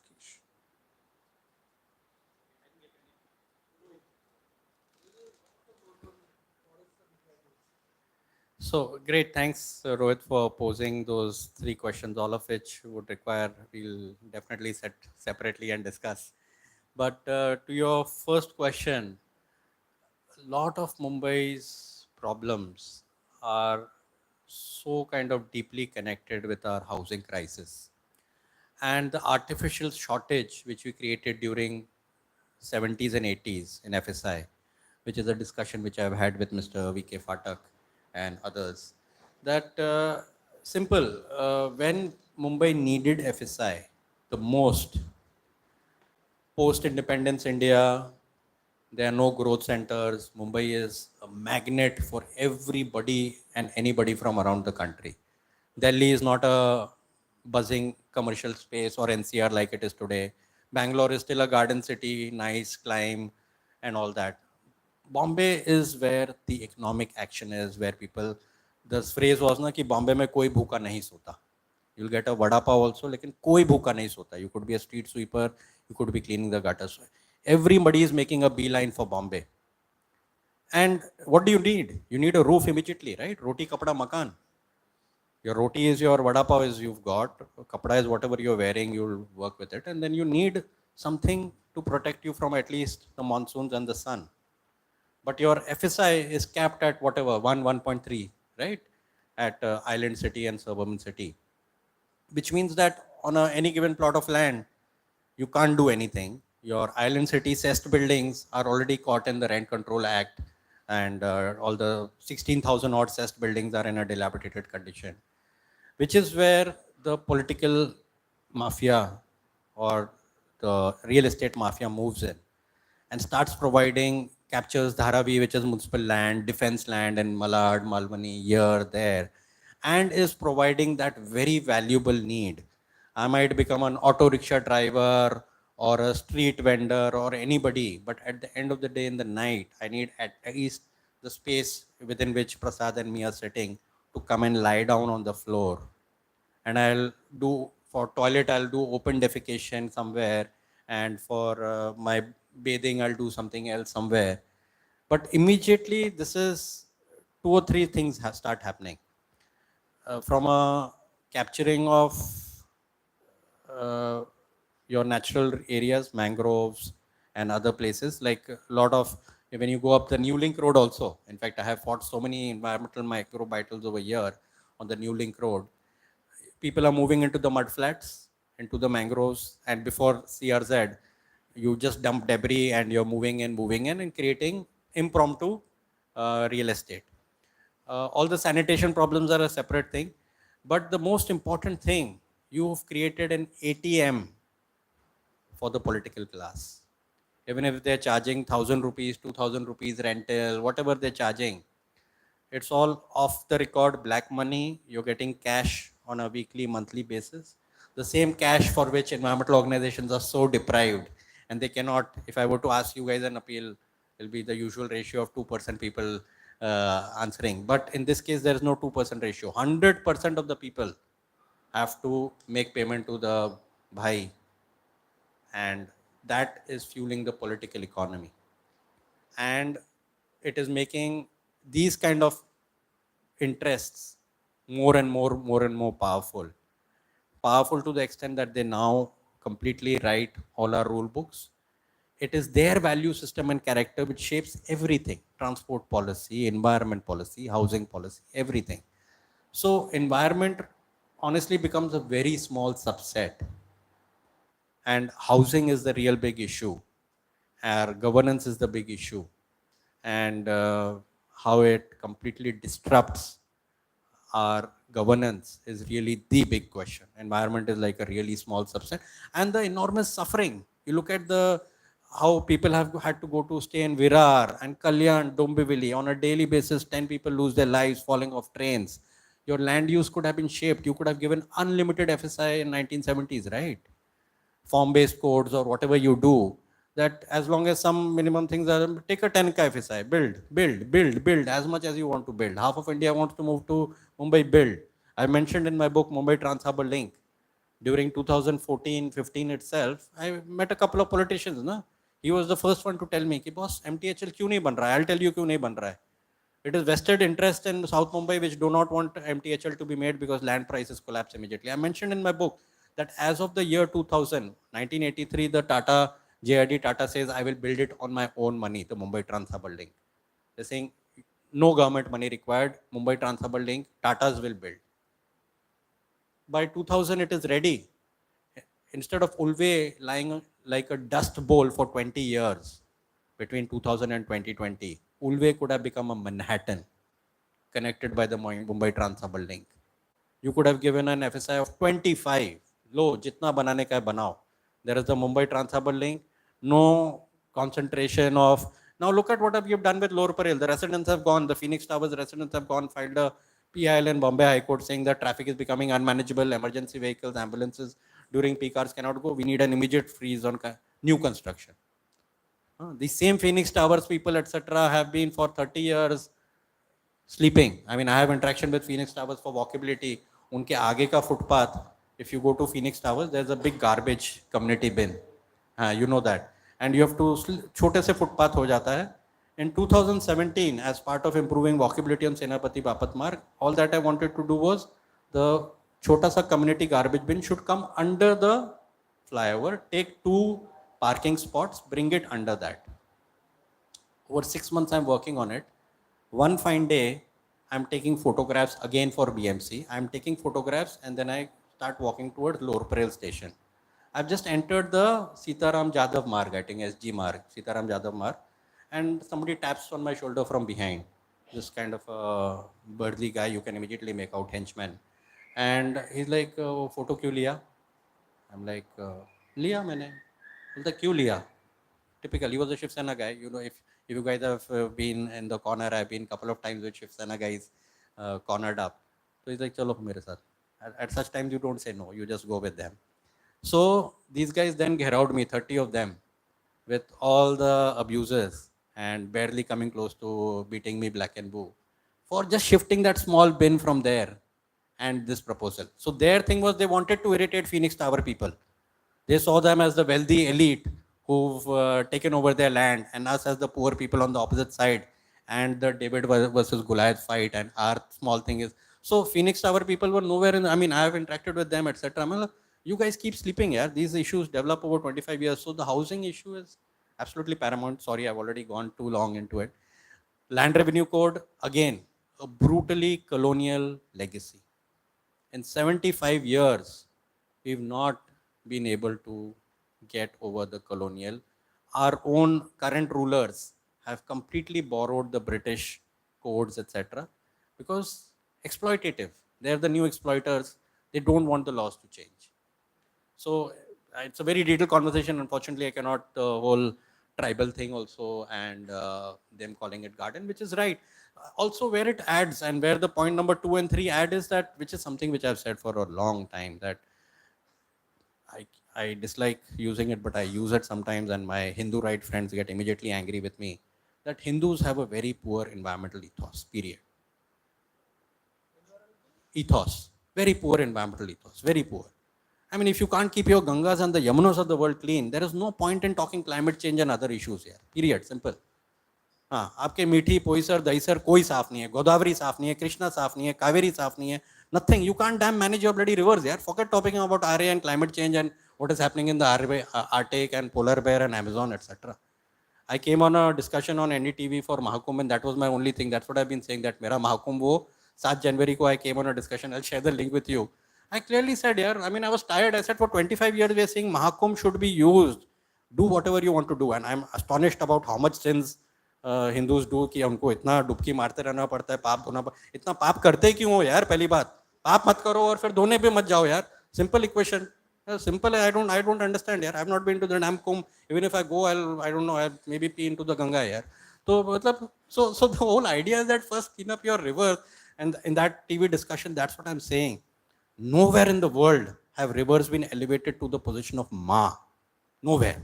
Europe, America, wherever. People love rivers. They value them for their nature. The poetic Danube ke liye piche they'll make poetry, the Rhine, whatever others. But nowhere is it elevated to Ma and to all the religious this thing. And if you can't do that, so point 3, I'm saying I don't know what's the wrong. It's a PhD thesis, couple of PhDs. Like it's like you could spend 10 years, multiple PhD budgets, exhaust ho jayenge, and you do large sample surveys with whole spectrum, along caste, along socio-economic profile, keep diving deep into people's mind, and then wo manthan karke something will come out of it. It's not even kindergarten. I mean, I was looking for my bag. I don't know whether I carried it over here. I love my programs of Safai Bank of India, and that's my only contribution now, because we run it between the age of 5 and 12-year kids, and that is like sensitizing people to environment. Sorry.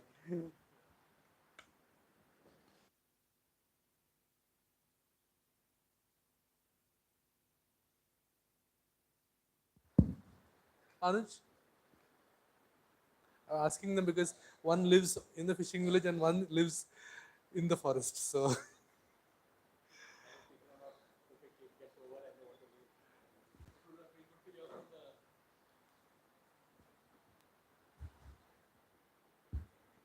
Uh, this question may not be very articulate, but I'll try to ask. Do you think that there should be, I'm asking on the lines of Rohit, do you think there should be an everyday cultural coordinate which is driving this environmental movement rather than it becoming an event thing? And the second is about the language which you also kind of used and the comparisons you're using with the cities of Manhattan, or do you think India is slightly different with its environment? And should we discuss that? I mean, the language at the start also you used preserving, saving. Do you think it kind of shifts how the communities also use the environment, and what do you want to, what do you think about those things? The cultural coordinate which is driving the environmental movement, because right now you're not talking about the largely about the people, but you driving this activist movement, but who are the people who are interacting with the environment or in the landscape per se? Very good question. In fact, I'm just kind of triggered into a couple of other thoughts, which I keep joking with close friends. I'm like, environmentalists are not a friend of humanity at all. I mean, I mean, I remember I don't get into those discussions 25, 30 years back, all our discussions. But when you were young, I was like extreme, and you would wish, I mean, even now I keep saying that the healthy number of the Earth's population is 500 million. So 8 billion is way too much. And in fact, I wrote a blog post during COVID. I said, it seems difficult, but I don't think we'll get to 1 billion. So environmentalists are not a friend of the human species at all, period. I have no shame or embarrassment in calling that out. But unfortunately, the people who call themselves as friends of humanity is the big multinational corporations are far worse, but they of course have the advertising industry to lull everybody into saying that we are your friends and environmentalists are your enemies. At least as an environmentalist, I'm very upfront, transparent that no, I'm not a friend of humanity. So the cultural underpinning what you talk about, is that, again, from an environmentalist, the language they use, save, conserve, etc., it seems you're doing it more for the birds and the bees and the tigers and the forest, and you have no real connection. And correct me if I'm wrong, that's what you're pointing out to, that you don't have any connection with the people because of the language you use. Is that partly? Yeah. And this is the irony, that what more language or detail do you want? Because again, when we are talking of RA, and you've read, you mentioned that I'm, especially me, I'm not talking of getting into tiger, leopard, species of spider, orchid, etc. All throughout my argument was saving RA was that this is a green lung. There is a perceptible difference of 5 degrees of temperature between Andheri West and Andheri East as you keep getting into RA. And when you are in RA, a clear 5 degree during winters, during summers. So we are saying this green lung is your natural air conditioner, right? Today we are using these fans. If these fans were not there, it would be unbearable to sit in this room. We would have to go and sit in that muddy compound. So we are using electricity. RA is not running on electricity. This fan will break down in 20 years. RA is not requiring any maintenance contract. Same thing I keep talking about mangroves. Now these are very simple things, yeah. So flooding, the same 70 acres where the car shed is now situated, was the lowest point in RA, right next to Meethi River. So when you have extreme rainfall events, 500 mm से ज़्यादा बारिश पड़ता है, all the hills से पानी बह के accumulates in the 70 acres, which is sponge, which is grassy sponge. It holds the water and then it releases slowly over 48 hours into Meethi.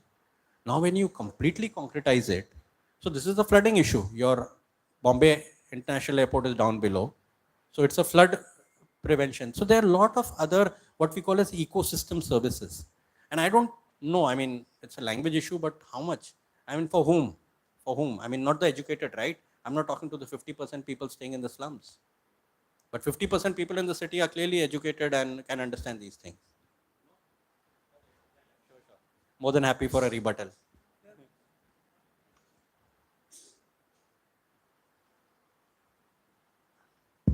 I mean, my thesis was located on how coolies imagine the landscape.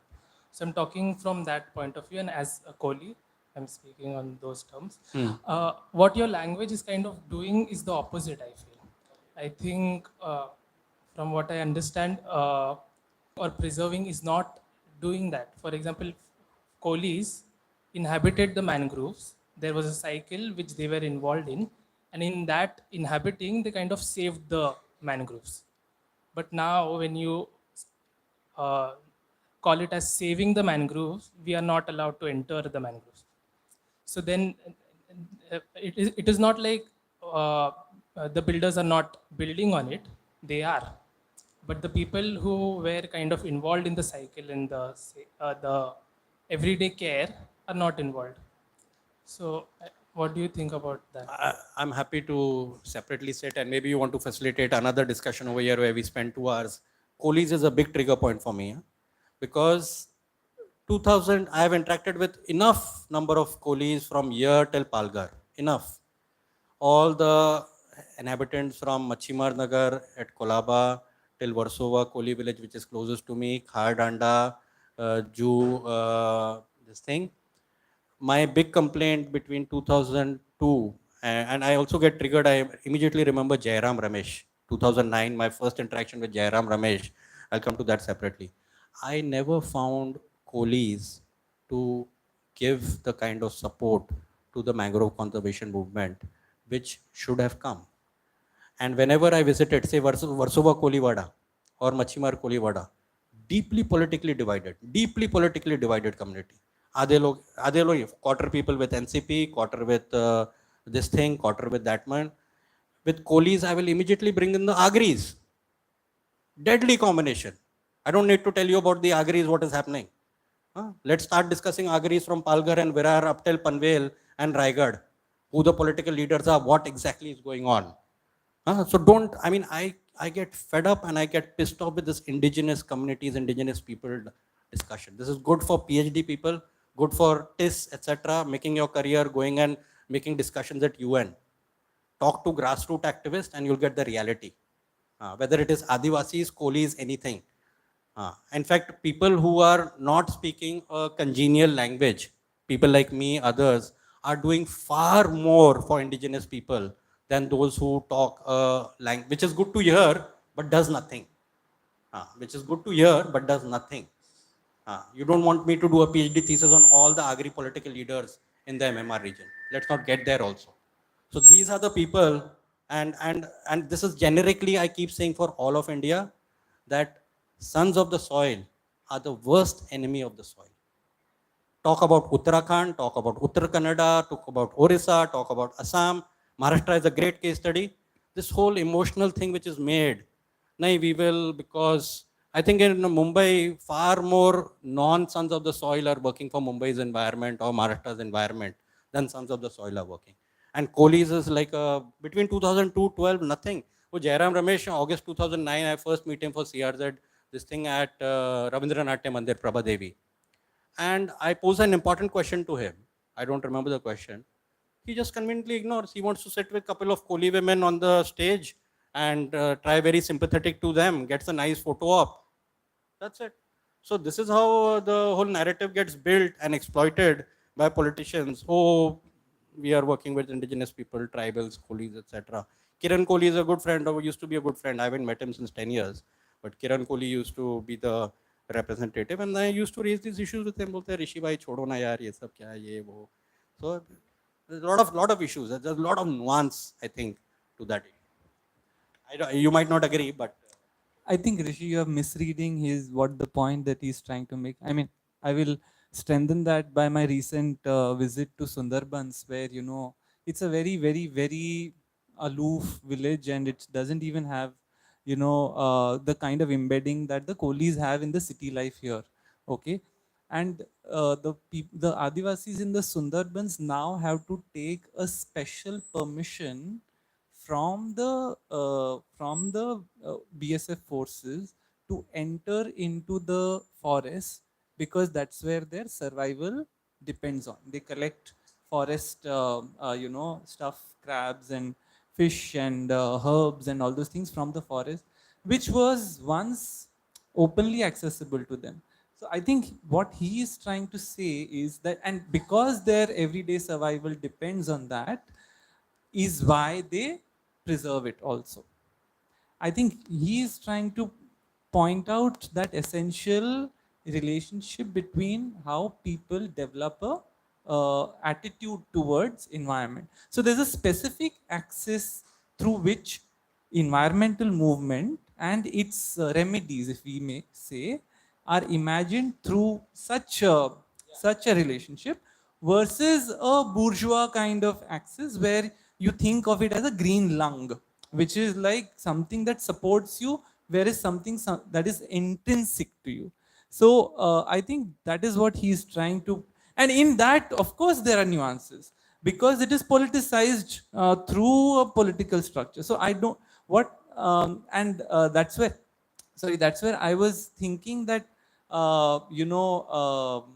there was something you had said, even when you earlier said that the alternative narrative to the judicial language could be the health and well-being. It is, you see right now how it is so easily consumed or hijacked by the market in making them as private enclaves and selling it to the middle class people, who are the ones who are talking through the narrative that you are saying. So I think it is that which is a more fundamental kind of thing to be addressed in the language of environmental activism than no, so absolutely, I agree that this thing comes out as a bourgeois, definitely somebody who's got no roots. And in fact, 2001 or two, I remember Rajan Stapke. He's a political leader also in Warsaw, Kolivada, And I started saving the mangroves. If you've been to Lokhandwala complex, every single acre of mangroves in that periphery is safe today as a result of me first jumping in to save them. 300 acres of mangroves, right in a big arc. If you take Millat Nagar till Yari Road, all the mangroves, because I jumped in 2001 June. We couldn't save the Millat Nagar mangroves. 500 acres of mangroves were destroyed. Well, we could have saved, and which is my big pain point with BNHS and Devi Goenka. It's a separate long story. But 2001 2, Rajan's meets me. He's like, ऋषि भाई तुमको मालूम है ये तुम्हारा जो लोखंड वाला complex है ना, इतना आप लोग सब मर्सिडीज में घूमते हो मेन रोड पे, ये 30 साल पहले हम लोग यहाँ पे नाव चलाया करते थे, और मेरे फैमिली मेम्बर्स ने यहाँ से सब केकड़ा वेकड़ा निकाला है, नाव चलाते थे, अभी आप लोग सब मर्सिडीज चलाते हो इसमें. हाँ, तो I have not owned a car in my life, but of course he is like that same bourgeois, you guys are like elitist and talking your green language, etc. And trying, I mean, we hit for a short while, we were friendly. His brother is also with NCP, etc. But the whole point was that after that, I never saw him in the trenches when we were fighting out the builder mafia like anything. The collector, I mean, the whole state machinery was with the builders, period, simple. And it's a long, CRZ is a very long story, and I've been intimately connected with it from the year 99, 2000 till the time when it get diluted, and now nothing is left. So CRZ is something which I can speak, and because I was involved with CRZ, my engagement or interaction with the coalies was intense, at least between Borivali, Andheri, in Charkop. I remember 2007-8, we are trying to save illegal aquaculture is going on in the middle of mangroves. Again, this close to getting thrashed up. I don't know, I think that guy was an Agri, I don't know, Kohli. And these were the things which also build up my experience of the world, right? It's not that I'm a theoretical academician sitting in the library, and I'm out there in the trenches fighting out these battles and also learning, modifying my approaches, learning, modifying. I'm not having the same views I had 25 years back. But these are also my felt experiences which cannot be ignored. And these are the learnings from there. And I've by now interacted up till Palghar on the CRZ issue. Virar Vasai, what a tragedy, yeah, the way we've killed that belt. And a long, long discussion. I'm happy to interact more.